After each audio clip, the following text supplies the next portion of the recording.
wedi anghofio sôn bod yna enghreifftiau o'r ddeuol mewn Cymraeg canol. Os ydych chi wedi darllen y Mabinogi, mi fyddwch chi wedi dod ar draws y rhain. Mae yna sôn am ddeu filgi fronwynion. Hynny yw 2 filgi efo brest oedd yn wyn.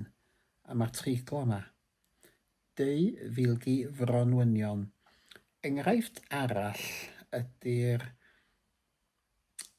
achlysur pan mae'r Gwyddelod yn yr ail gainc, Mendigeidfran Branwen, yn gosod cyrff y Brythoniaid marw yn y pair dadeni.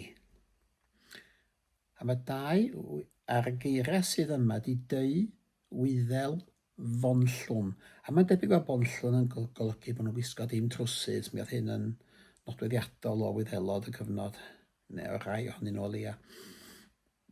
Felly, deu wyddel fonllwm, nid bonllwm, hynny yw noeth i bon, a mae'r treiglo yma, deu wyddel fonllwm. Felly, os ydych chi am chwaneg o hanes yr iaith, cliciwch ar subscribe isod. O le mae'r enw lle Yr Eifl yn dwad. Y 3 copa trawiadol na sydd i Gollewin, i Gaernarfon. I egluro yr Eifl, mae angen dipyn bach o ramadeg a dipyn bach o hanes yma. A i ddim i sôn am The Rivals Bondi Grybwyll, sy'n ar lafar ymysg rhai o'r mewnfudwyr. Ond mae'r enw'r Eifl yn ddiddorol dros ben. Yn gyntaf, mae rhaid i mi egluro chydig bach am hanes y Gymraeg. Ond mae'n siŵr bod chi eisoes yn gwybod am unigol a lluosog. Ci, cŵn, dyn, dynion. Cadair, cadeiriau. Ond mewn hen Gymraeg, hynny yw Brythoneg cynnar, mi oedd yna unigol, lluosog a deuol, ffurf ar gyfer 2.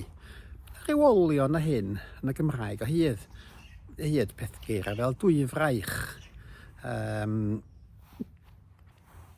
deudroed ag ati.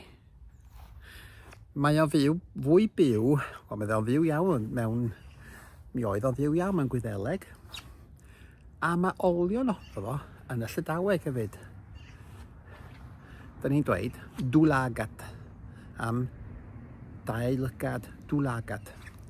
A'r hyn sy'n ddiddorol, a wedi bod y ffurf ddeuol yma yn treiglo. Dyna pam da ni'n dweud y 2. Dyna pam bod 2 yn treiglo yn Gymraeg. Olion y ffurf ddeuol, dual yn Saesneg sy'n yma. Ond a sylwch hefyd mae 2 yn peri treiglad. Ci, 2 gi. Tŷ, 2 di. Felly da ni'n dall bod y ffurf ddeuol yma oedd mewn hen Gymraeg yn peri treiglad. Mae'n dal i wneud yn y Llydaweg. Er enghraifft. Yn y Llydaweg heddiw byddwch chi'n dweud 2 lygad fawr, 2 lygad las. Hynny yw yn y Llydaweg, wel, dim glas ond nhw'n ei ddefnyddio yn ardal i ond bleu, o'r Ffrangeg yn amlwg. Felly 2 lygad las, sef dwlagat fleu, bydda nhw'n ei ddeud y fyna. Felly da ni'n dall bod yna'r ffurf ddeuol yma yn treiglo ac yn peri treiglad. Wel, beth sy'n elo hyn ag yr Eifl? Ond mae'n hen enw. A bon yr enw ydy gafl. Mae'n siŵr bod rhain chi eisiau yn hen gyfarwydd efo gair yma, ciau gwynffon rhwng i afl. Gafl ydy'r gair Brythoneg brodorol ar gyfer fel fforch, rhywbeth sy'n rhannu yn 2. Felly ciau gwynffon rhwng i afl ydy ci sydd wedi gwneud rhywbeth drwg ynde, a sy'n teimlo cwilydd. Sawl fforch sy'n na y mynyddoedd yr Eifl. Mae 'na ddwy fforch yn does. Ac am y gafl yn ddeuol, mae o'n treiglo. Ond mae 'na rhywbeth bach arall yn digwydd. Mi oedd 'na derfyniad i... Y ffurf Gelteg fysa gabl. A'r ffurf ddeuol fysa gabli, fwy na lai. Mae'r i yma ar y diwedd yn peri i'r a, mynd yn ei. Lle mae gabli mynd yn geifli. Y ffurf ddeuol ydy hon, y ddwy fforch. Felly, geifl. A beth sy'n digwydd, y ddau ydy bod o'n treiglo. Felly mae geifl, sef y ddwy fforch, yn mynd yn yr Eifl. Felly'r ystyr yn syml ydy y ddwy fforch.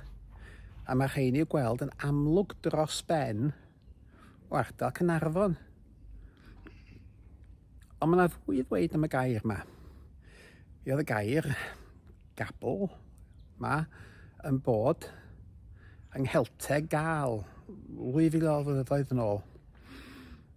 Ac wedi'r gorysgyniad Rhufeinig, mi oedd y bobl na o ddipyn i beth yn ara deg iawn ar ôl canrifoedd a chanrifoedd i ddod i siarad Lladin, mae ryw Ladin llafar oedd o.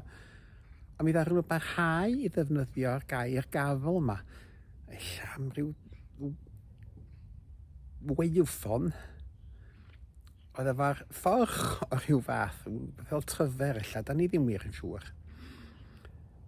Felly mae y gwreidd yn gafl yma mewn yng Gelteg Gâl. Ac o dipyn i beth, mi newidiodd y gafl yma yn jafl. Ac o'n rhoi terfyniad ar ei benno, mi gafon ni efo jafl o jafla. A mi ddath y rhain wedyn i'r Saesneg fel javelin. Yn rheiddio rhyw weiwffon efo fforch. Felly mae'r Eifl yn golygu y ddwy fforch. Mae o'n ddeuol. Y gwreiddyn ydy gabl. Ac mae o'n perthyn i'r gair Saesneg javelin.